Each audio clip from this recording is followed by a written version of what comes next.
Bapak, Ibu, Saudaraku yang saya kasihi dalam Tuhan Yesus Kristus, dari tempat yang khusus ini, kampung halaman dan berlatar belakang rumah kami, saya ingin menyampaikan kepada kita sesuatu yang patut direnungkan.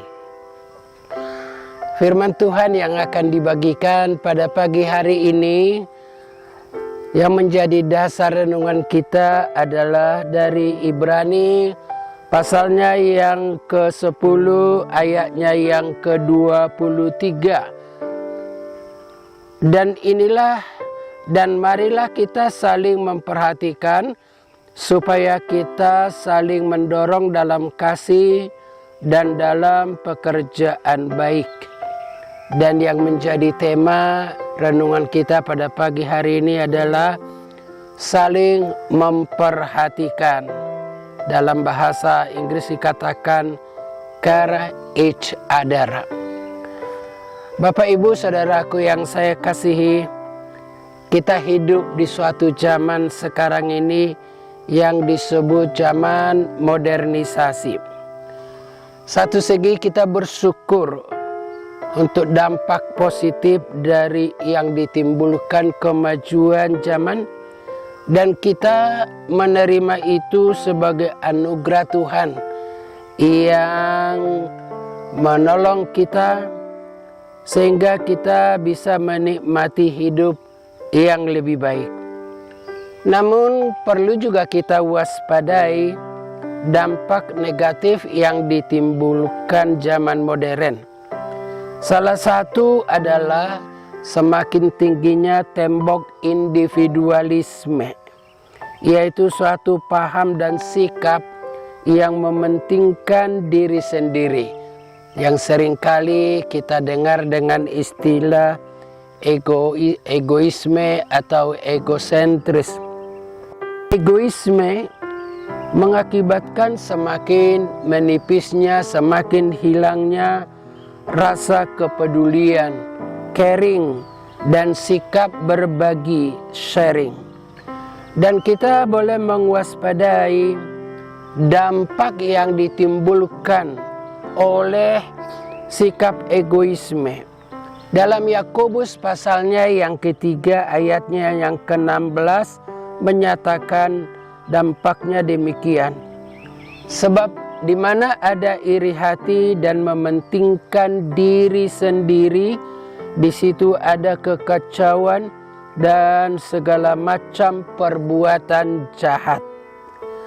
Maka dinasihatkan firman Tuhan kepada kita dalam Filipi 2 ayat 4 dikatakan demikian.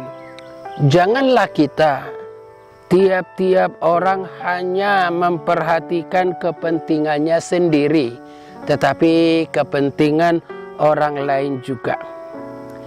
Tema kita saling memperhatikan, care each other. Sebenarnya mendorong kita untuk mewujudkan kasih dan saling mendorong kita untuk saling memperhatikan satu dengan yang lain.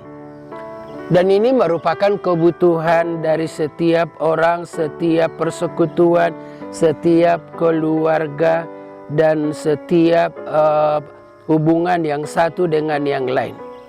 Sebenarnya sikap ini adalah merupakan penjabaran dari falsafah hidup orang Batak yang disebut Dalihan Natolu, yang membagi 3 kelompok masyarakat Batak, yaitu kelompok Dongan Tubu, kelompok Hula-Hula, dan kelompok Boru. Bapak, Ibu, Saudaraku yang saya kasihi dalam Tuhan Yesus Kristus, adat Batak telah menetapkan 3 sikap dan perlakuan yang harus dimiliki setiap orang Batak, yaitu menat mardongan tubuh, hormat marhula-hula, elek marburu. Karena setiap orang Batak mempunyai status ketiganya. hanya dalam hubungan dan waktu yang berbeda. Satu saat saya menjadi dongan tubuh, satu saat saya juga menjadi hula-hula, dan satu saat adalah juga boru. Iya. Ketiga sikap ini, iya, sebenarnya mempunyai dasar dan sesuai dan yang dinasihatkan firman Tuhan kepada setiap orang yang percaya. Dan sikap ini dapat diwujudkan jika didasari dan dilakukan dengan kasih Allah. Sikap yang pertama, sikap terhadap dongan tubuh, yaitu menaat mardongan tubuh. Artinya bersikap hati-hati, dan memelihara hubungan persaudaraan yang harmonis. Firman Tuhan berkata, janganlah ada perkataan kotor yang keluar dari mulutmu, tetapi pakailah perkataan yang baik untuk membangun di mana perlu, supaya orang yang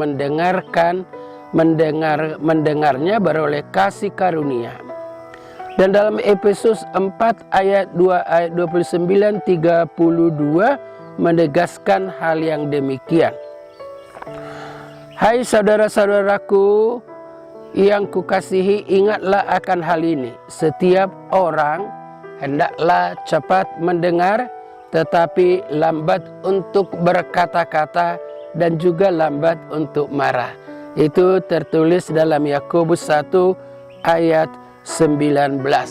Lalu kita bisa dapat bandingkan dengan istilah yang seringkali dikatakan, mulutmu adalah harimaumu, pikirkan today, think today, talk tomorrow. Itu menegaskan kepada kita agar kata-kata yang kita keluarkan tidak sembarangan, tidak akan menyakiti dan menyinggung orang lain, tetapi menjadi berkat. Kalau dalam bahasa Batak dikatakan jolo didilat bibir asa didok hata. Sikap terhadap hula-hula yaitu hormat merhula-hula. Dalam Rom pasalnya yang ke-12 ayat 10 mengatakan, hendaklah kamu saling mengasihi sebagai saudara dan saling mendahului dalam memberi hormat.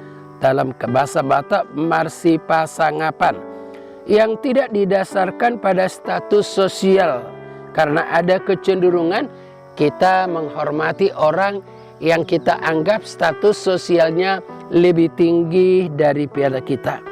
Tetapi menghormati orang lain yang tidak didasarkan pada status sosial, melainkan dengan kerendahan hati, merendahkan hati, dengan kerendahan hati. Dalam 1 Petrus 5 ayat 5 dinasihatkan, dan kamu semua rendahkanlah dirimu seorang terhadap yang lain, sebab Allah menentang orang yang sombong, orang yang congkak, tetapi mengasihi orang yang rendah hati. Menghormati orang lain hanya dapat dilakukan oleh orang yang mempunyai kerendahan hati.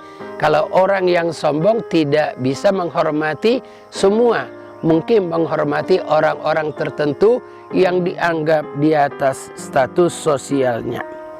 Dan yang ketiga, sikap terhadap kelompok boru, yaitu elek marboro.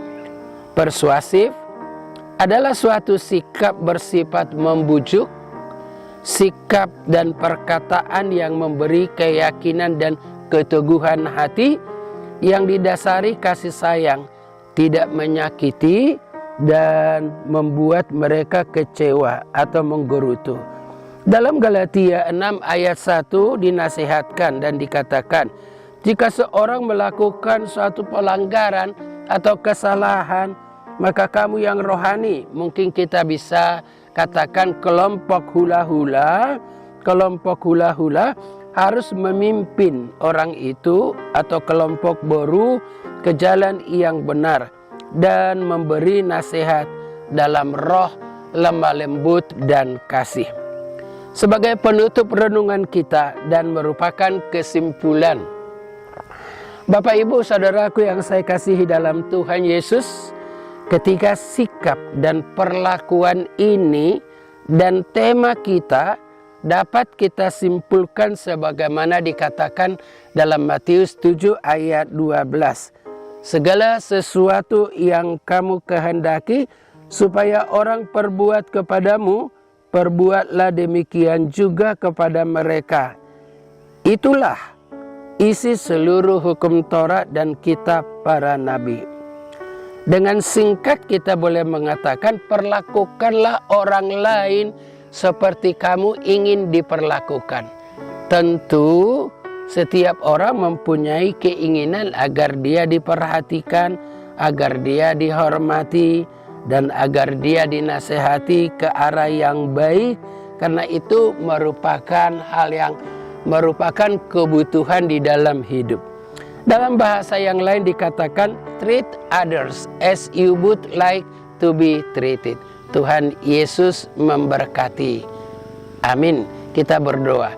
Kami bersyukur untuk firman-Mu yang mengingatkan kami supaya kami saling memperhatikan satu dengan yang lain. Dalam Kristus Yesus kami berdoa. Amin.